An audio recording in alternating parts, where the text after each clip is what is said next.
कैसा होता अगर हिंदी, बंगाली और भोजपुरी का एक मैशअप होता।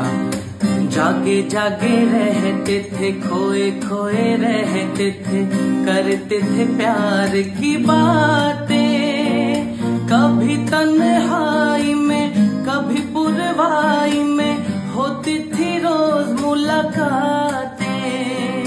मने पड़े रूबी रॉय, मने पड़े रूबी रॉय कविताए তোমাকে একদিন কটু করে দেখেছি। আজ আয় রুবি রায় ডেকে বলো আমাকে, তোমাকে কোথায় জানো দেখেছি।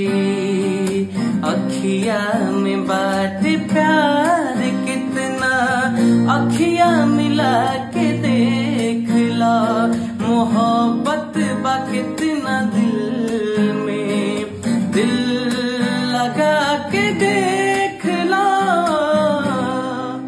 तो कैसा लगा मैशअप और जरूर बताइएगा एंड फॉलो करना मत भूलना।